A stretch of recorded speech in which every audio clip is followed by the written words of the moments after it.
رسول کریم صلی اللہ علیہ وسلم نے فرمایا کہ کیا میں تم کو ایسے شخص کی خبر نہ بتاؤں جو دوزخ کے لیے حرام ہے اور دوزخ کی آگ اس پہ حرام ہے؟ سنو میں بتاتا ہوں. حضور نے فرمایا سنو میں بتاتا ہوں. دوزخ کی آگ حرام ہے ہر ایسے شخص پر جس کا مزاج تیز نہ ہو، نرم ہو، لوگوں سے قریب ہونے والا ہو، نرم خو ہو. سبحان اللہ. یعنی ایمان کے بعد اور فرائض اور واجبات پورا کرنے والا اگر اس کے اندر نرمی کی خوبی ہے تو یہ جہنم پہ کی آگ پہ آرام ہے اور جہنم کی آگ اس پہ آرام ہے. نہیں پڑھ رہا لمبے چوڑے نفلے، نہیں پڑھ رہا لمبے چوڑے وظیفے، ہاں، لیکن سبحان اللہ یہ اخلاق اس کے اندر موجود ہے، نرمی کی خوبی اس کے اندر موجود ہے، تو پیارا نبی کی پیاری زبان سے سچی بات ہے کہ یہ جہنم پہ آگ پہ حرام ہے اور جہنم کی آگ اس پہ حرام ہے. حالانکہ یہ کہنا بھی کافی تھا کہ جہنم پہ حرام ہے، لیکن تاکید کے لیے فرمایا جہنم کی آگ اس پہ حرام ہے. اور پھر آپ علیہ الصلوۃ والسلام نے فرمایا لا يدخل الجنہ الجواز ولا الجعبری. آپ علیہ الصلوۃ والسلام نے فرمایا سخت گو اور سخت طبیعت والا آدمی جنت میں داخل نہیں ہوگا.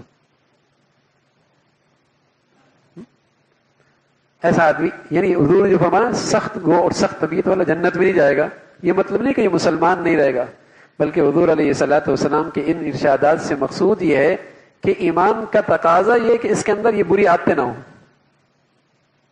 ایمان کا تقاضا یہ ہے، جیسے حضور نے فرمایا نا کہ منافق کی علامات یہ وہ جھوٹا ہوتا ہے، وہ بددیانت ہوتا ہے، وہ بولتا ہے تو گالی بکتا ہے. یہ مطلب نہیں کہ جو یہ کرتا ہے وہ منافق بن جاتا ہے، مطلب یہ ہوتا ہے کہ اس کے اندر عادتیں منافق والی آ گئی. تو مومن کی شان یہ کہ اپنے اندر سے ان عادتوں کو ختم کرے. اسی طرح اللہ کا رسول کہہ رہا ہے کہ ایسا آدمی سخت گو سخت مزاج والا جنت میں نہیں جائے گا. ہاں، مطلب کیا کہ ایمان کا تقاضا یہ ہے کہ اس کی طبیعت میں نرمی ہو، اپنے اندر نرمی پیدا کرے، اپنے اندر نرمی پیدا کرے. بلا وجہ کی سختی میرے نبی کو پسند نہیں. تو آدمی کا مزاج نرم ہو، یہ اخلاق ہے، یہ اخلاق ہے. اور میرے نبی نے اس کی بہت بڑی اہمیت بتائی ہے. حضور علیہ الصلوۃ والسلام کا ایک خادم اور خادم خاص حضرت انس رضی اللہ تعالیٰ عنہ فرمایا میں حضور کی خدمت میں 10 سال تک رہا.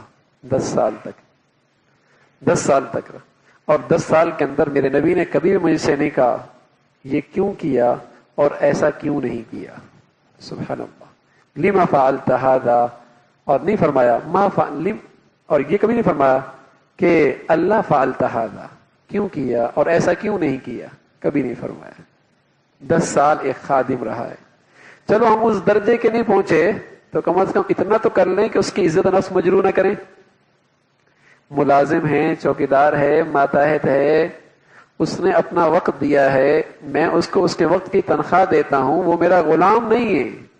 ہاں، طبیعت نہیں ملتی، محبت سے اچھے طریقے سے اسے رخصت ضرور کر دیں، لیکن ایسا انداز نہ اختیار کریں جس سے روز اس کی عزت نفس مجروح ہو. ہاں، یہ تو میں ماتحتوں کی بات کر رہا ہوں. ہمارا معاملہ تو بیوی کے ساتھ بھی عجیب ہوتا ہے، پڑوسی کے ساتھ بھی عجیب ہوتا ہے. ہاں، جس کے ساتھ زندگی کے 30 سال گزر رہے ہوتے ہیں، 40 سال گزر رہے ہوتے ہیں، اس کے ساتھ بھی ہماری زبان کیسے چلتی ہے، اور نہ جانے کتنی مرتبہ اس کی عزت نفس مجروح کرتے ہیں. وہ دل کرتا ہے اس کا کہ یہ آئی نہیں گھر پہ، دفتر بھی رہے ٹھیک رہے گا، اور جب وہ آتی تو فوراً وہ بھی پارک چلی جاتی ہے واکنگ کرنے کے لیے، چل ٹائم پورا ہو جائے گا.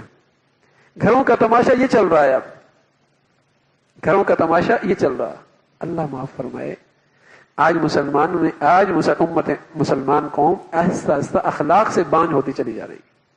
انس نہیں رہا، محبت نہیں رہی، نرمی نہیں رہی، جس کا نتیجہ یہ کہ محبتیں ناپید ہو گئیں، اتفاق ناپید ہو گئے، الفتیں ختم ہو گئیں. تو حضور علیہ الصلوۃ والسلام فرمایا نرمی اختیار کی جائے. اللہ عمل کی توفیق نصیب فرمائے.